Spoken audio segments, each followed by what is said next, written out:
बिस्मिल्लाहिर्रहमानिर्रहीम अस्सलाम वालेकुम। हमारा जो आज का टॉपिक है सॉलिड स्टेट फिज़िक्स का लेक्चर 2 कह सकते हैं उसको, वो है Meissner effect. In 1933 Meissner showed that when temperature of a conductor is below Tc, all the applied magnetic field is expelled out by the material।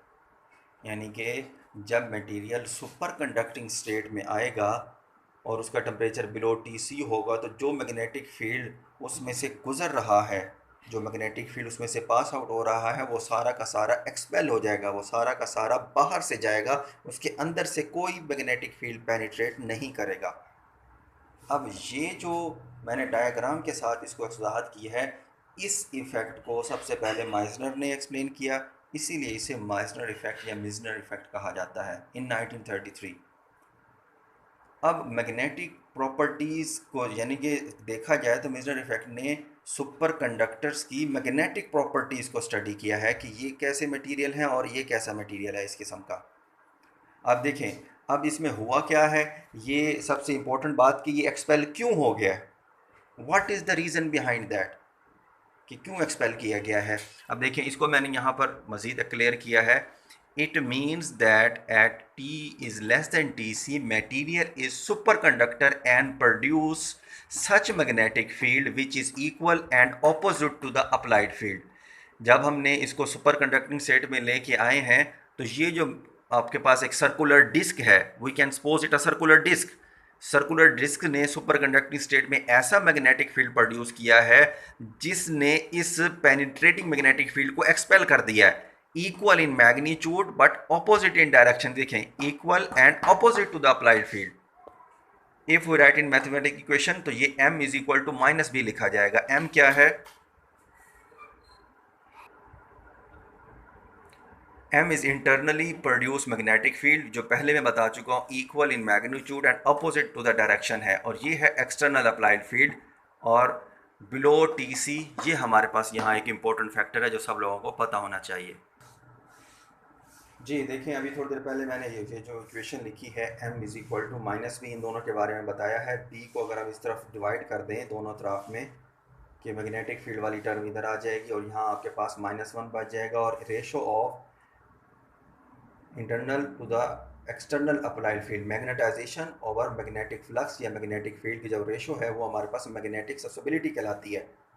और अब हमारे पास मैग्नेटिक मटेरियल्स को ज़रा जानना है कि किन मटेरियल्स की मैग्नेटिक ससेसिबिलिटी +1 होती है, किन मटेरियल की मैग्नेटिक ससेसिबिलिटी -1 के इक्वल होती है, और किन मटेरियल्स की मैग्नेटिक ससेसिबिलिटी जो है वो बहुत ज़्यादा हाई होती है, मोर देन +1। क्या ये डायामैग्नेटिक ससेसिबिलिटी है, क्या ये पैरामैग्नेटिक ससेसिबिलिटी है, क्या ये फेरोमैग्नेटिक ससेसिबिलिटी है, ये किस मटेरियल की ससेसिबिलिटी है जो -1 में आती है। तो आपने बच्चों ने पढ़ा हुआ है पिछली क्लासेस में कि ये किस किस्म की मैग्नेटिक ससेसिबिलिटी है। तो इसको ज़ाहिर करते हैं इस अल्फ़ाबेट से, ग्रीक अल्फ़ाबेट साई से इसे ज़ाहिर किया जाता है। That superconductors are perfect diamagnetic in nature. तो ये जो माइनस में आती है ये परफेक्ट डायामैग्नेटिक मटेरियल्स कहलाते हैं। These are perfect diamagnetic materials. और अब अगर देखा जाए, in some chemically pure conductors, the magnetic field expelled out suddenly.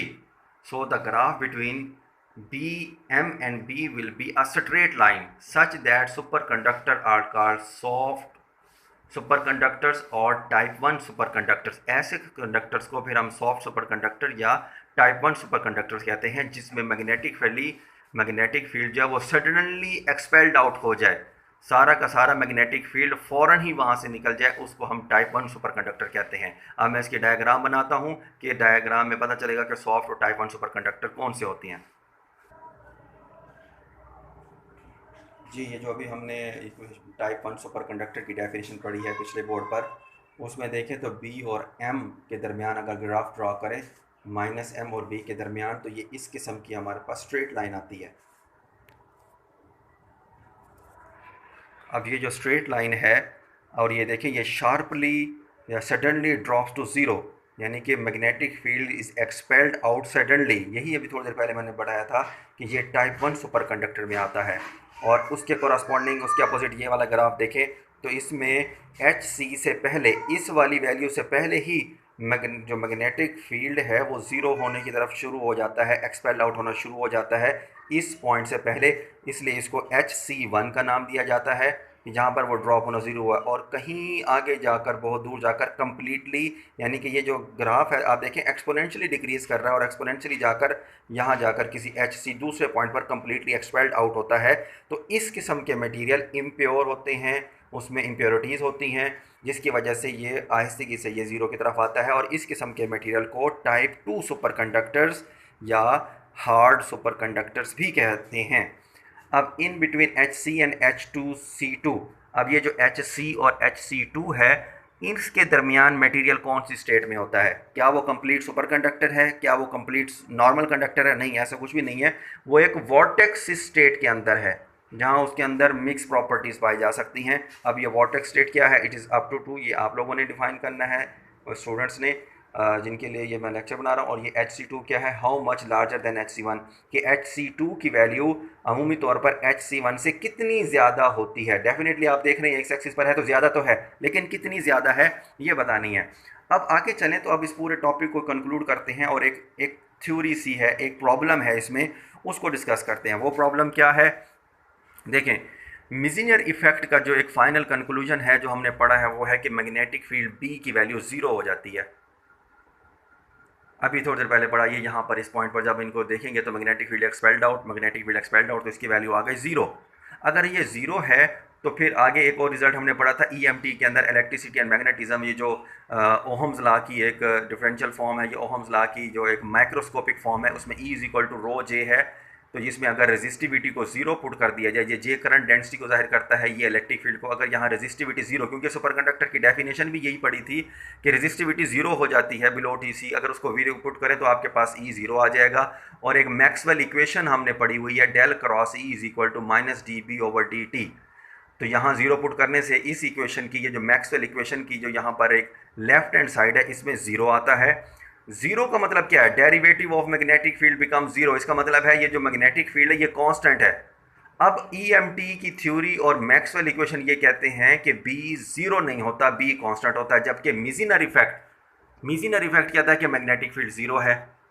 तो अब इन दोनों में से क्या चीज़ सही है, क्या चीज़ गलत है, ये हमें यहाँ पर सजेस्ट करना है। अब इसका फैसला करना है, वो आएगा इंशाल्लाह नेक्स्ट लेक्चर्स में। ओके बच्चे, अल्लाह हाफिज़।